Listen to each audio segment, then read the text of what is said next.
খাৰখোৱা অসমীয়া বাক্যশাৰী সকলোৱে শুনিছে নিশ্চয়। আজি মই আপোনালোকক খাৰ কেনেকৈ প্ৰস্তুত কৰে তাক দেখুৱাম। কল খাৰ প্ৰস্তুত কৰিবলৈ আপোনালোকক লাগিব শুকান ভীমকলৰ বাকলি। প্ৰথমে সেই শুকান ভীমকলৰ বাকলিকেইটা আমি ভালদৰে পুৰি ল'ম। আপোনালোকে গেছতো পুৰিব পাৰে বা জুইতো পুৰি ল'ব পাৰে। এয়া আপোনালোকে দেখিছে আমি গেছতেই শুকান ভীমকলৰ বাকলিকেইটা ভালদৰে পুৰি লৈছোঁ। পুৰা বাকলিকেইটা আমি এতিয়া ধুনীয়াকৈ ঠাণ্ডা পানীত দি দিম। ঠাণ্ডা পানীত দি দিয়াৰ লগে লগে আপোনালোকে দেখিছে এয়া পুৰা বাকলিকেইটা আমি ঠাণ্ডা পানীত দি দিছোঁ আৰু ঠাণ্ডা পানীত দি দিয়াৰ লগে লগে তাৰ পৰা ছাই ওলাইছে। যিখিনি ছাই পানী ওলাইছে আপোনালোকে দেখিছে এয়া যিখিনি পানী ওলাইছে শুকান বাকলিকেইটা আমি পুৰা বাকলিকেইটা দি দিয়াৰ পিছত যিখিনি পানী ওলাইছে সেই পানীখিনি ভালদৰে চেকি ল'ম। ফ্ৰেণ্ডছ এয়া দেখিছে আপোনালোকে মোৰ হাতত এয়া খাৰণি আছে আৰু সেই খাৰণিখিনি এতিয়া আমি ভালদৰে চাকনিয়ে চেকি ল'ম আৰু তাতে মিঠাতেল আৰু নিমখ দি দিম আৰু এতিয়া আমি ভালদৰে এইখিনি চেকি লওঁ। আৰু ইয়াতে আপোনালোকে দেখিছে আমি মিঠাতেল আৰু নিমখ থৈ দিছোঁ আৰু এই মিঠাতেল আৰু নিমখখিনি দিয়াৰ লগে লগে আমাৰ খাৰণি সম্পূৰ্ণভাৱে তৈয়াৰ হৈ যাব। আৰু এয়া আপোনালোকে দেখিবলৈ পাইছে আমি খাৰণিখিনি ভালদৰে চাকনিৰে চেকি লৈছোঁ আৰু এটা বাতিত ভালদৰে গোটাই লৈছোঁ।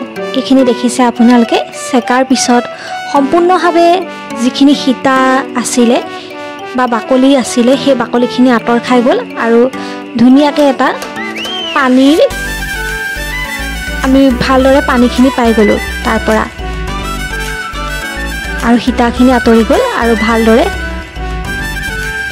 এয়া খাৰণি আমি পাই গ'লোঁ। এতিয়া আমি এই খাৰণিখিনিত ভালদৰে নিমখ দি দিম। দেখিছে আপোনালোকে এয়া আমি নিমখ মিহলাই দিছোঁ। ইয়াৰ পিছত আমি অলপমান মিঠাতেল সেই খাৰণিখিনি দি দিম। এয়া দেখিছে আপোনালোকে আমি মিঠাতেল দি দিছোঁ।